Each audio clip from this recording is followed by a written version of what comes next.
There's a specific kind of frustration that doesn't have a name. It's the feeling you get when you look at your bank account at the end of the month, and you're not broke exactly. You paid your bills, you went to work, you did everything you were supposed to do, but somehow there's almost nothing left. And you can't quite figure out why. You're not reckless with money. You're not buying things you don't need every week. You don't have a gambling problem or a shopping addiction.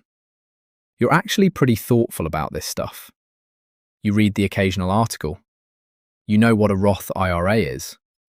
You understand, at least in theory, that you're supposed to be saving. And yet, here you are, again, wondering where it all went.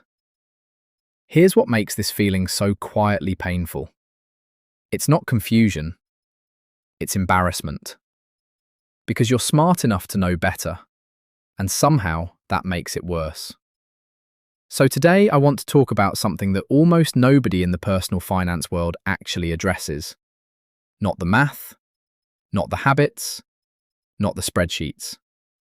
I want to talk about why intelligent, hardworking, genuinely responsible people still end up financially stuck, and why the reason has almost nothing to do with what you think. The standard personal finance narrative goes something like this. You're broke because you spend too much. You spend too much because you lack discipline. You lack discipline because you don't want it badly enough. So the solution is simple. Want it more. Try harder. Cut the coffee. And if that advice has ever made you feel vaguely insulted, your instincts were right. Because that entire narrative rests on an assumption so fundamental that nobody questions it. The assumption that your financial situation is primarily a reflection of your choices. That if you're smart and you know the right things and you just apply yourself, the money will follow. And here's the thing, that's partially true. Choices matter enormously. I'm not going to sit here and pretend otherwise. But here's what that narrative completely misses. The choices you make with money are not made in a vacuum. They're made inside a psychological environment that you didn't design, in response to pressures that you didn't ask for, using mental frameworks that were handed to you before you were old enough to question them. And when you understand that, the question stops being, why don't I have more willpower? And starts being something far more interesting. Why does being smart, genuinely, verifiably intelligent, sometimes make the money problem worse instead of better?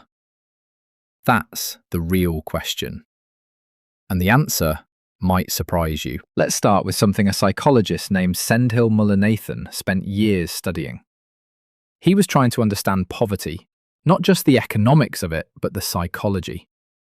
And what he found wasn't what he expected. He found that scarcity, the feeling of not having enough, doesn't just affect your bank account. It affects your cognitive capacity. When your mind is preoccupied with financial stress, it borrows mental bandwidth from everything else. Your problem-solving ability, your long-term planning, your impulse control. All of it gets quietly taxed by the background noise of financial anxiety. He called this the bandwidth tax. And here's where it gets interesting for our conversation. This isn't something that only happens to people in poverty. It happens to anyone who feels financially precarious. Anyone who feels like there's never quite enough.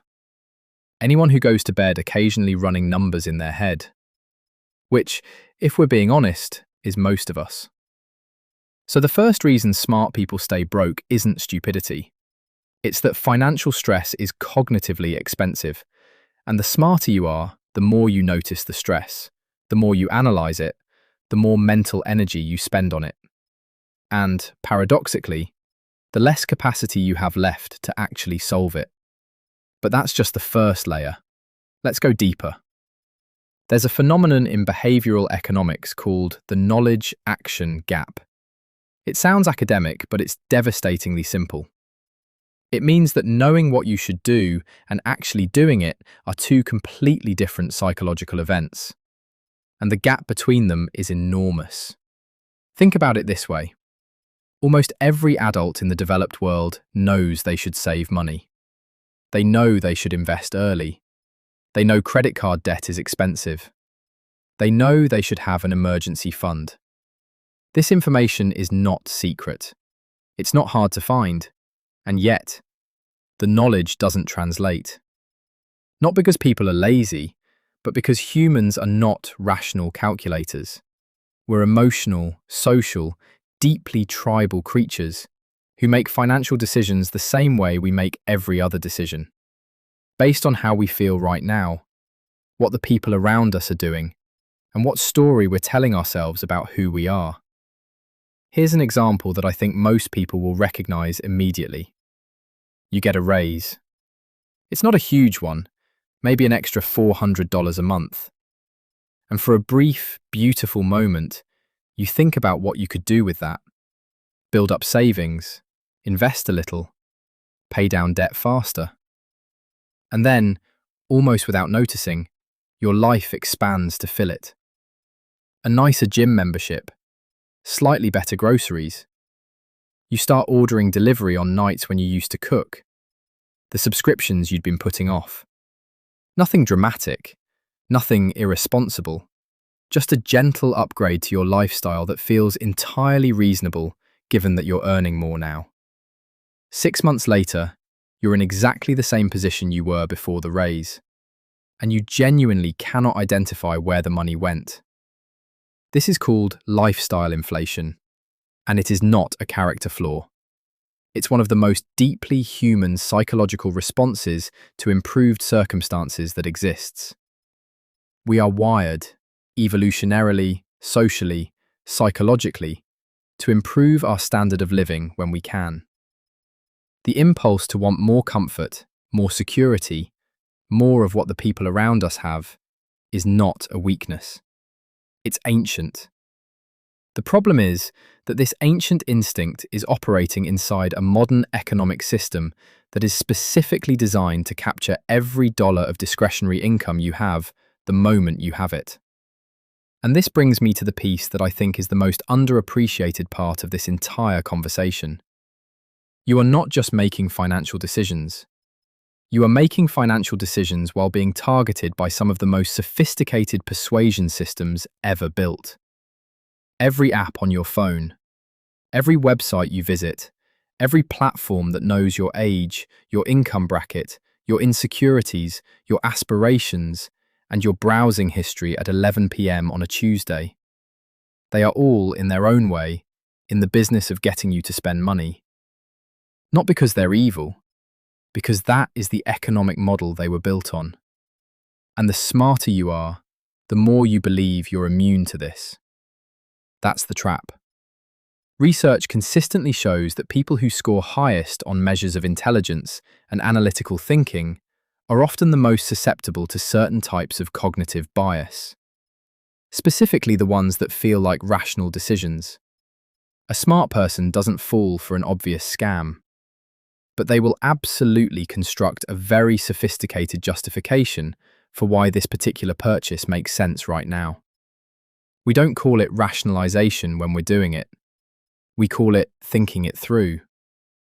So let's sit with all of that for a second, because I don't want this to feel like a list of ways you're failing. That's not what this is. What I want you to see is that the financial struggle many smart, capable, hardworking people experience is not fundamentally a knowledge problem or a willpower problem. It's a systems problem.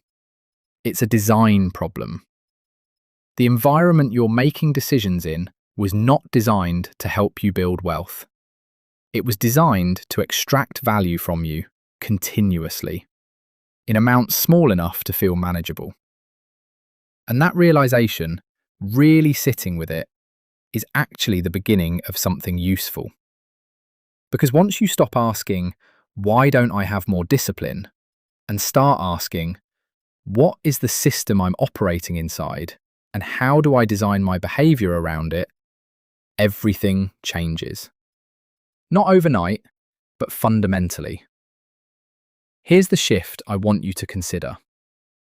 Wealthy people, not the flashy, showy kind, but the quietly, genuinely financially secure kind, don't generally have more willpower than you. They don't resist temptation better. What they often have is a different relationship with automation and friction. They make the good financial decision once, set up the automatic transfer, adjust the default contribution, move money before it touches their daily account. And then they don't have to make it again every month. They remove themselves from the decision loop entirely. Meanwhile, most of us are trying to make the financially responsible choice manually every single month, while tired, while stressed, while being marketed to constantly. We're playing on hard mode and wondering why it feels hard. The willpower model of personal finance sets you up to fail. The systems model gives you a fighting chance. Now, I want to be real with you here. I'm not going to give you a 10-step plan or tell you that one insight changes everything immediately. That's not how any of this works. But I do want to offer a few things that are actually useful. The first is to take automation seriously, more seriously than you probably do. If your savings require a conscious monthly decision, they will lose to 1,000 unconscious monthly expenses every single time. Moving even a small amount automatically before you have a chance to feel its absence is worth more behaviourally than a much larger amount you intend to move manually. Start embarrassingly small if you have to. $20 a month automated beats $200 a month intended. The second thing is to get honest about your financial identity. Not your financial situation, your financial identity. The story you tell yourself about the kind of person you are with money. Because that story, whatever it is running in the background of every financial decision you make. If somewhere deep down you believe that money is something that happens to other people, or that you're just not the type who figures this stuff out, that belief will quietly veto every good intention you have. You don't have to overhaul your entire psychology, but noticing the story is the first step to not being completely controlled by it. The third thing, and this is the one I think gets dismissed most often, is to take financial stress seriously as a cognitive issue, not just an emotional one.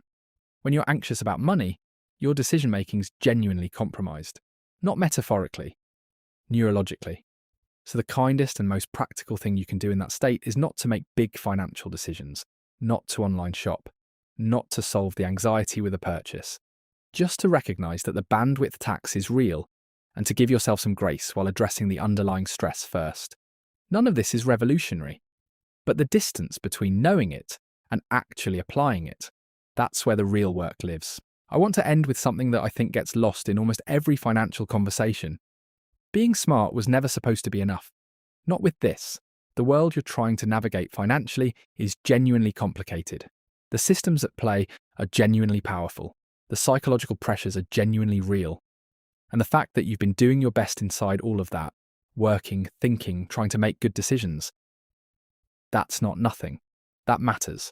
The goal of understanding all of this isn't to add another thing to feel bad about. It's to give you a more accurate picture of the game you're actually playing. Because you can't win a game you fundamentally misunderstand. You're not broke because you're not smart enough. You might be stuck because you've been applying intelligence to the wrong question. The question was never, how do I want this badly enough? It was always, how do I design a life where the right thing is also the easy thing? That's a question worth sitting with. You don't have to figure it all out today. You don't have to overhaul everything at once. Progress in this area is quiet and slow and deeply unsexy. But it compounds, just like everything else worth building. And that's probably the most important thing I can leave you with. If this gave you something to think about, that's enough for today. Take it one step at a time. If this helped you, like and subscribe.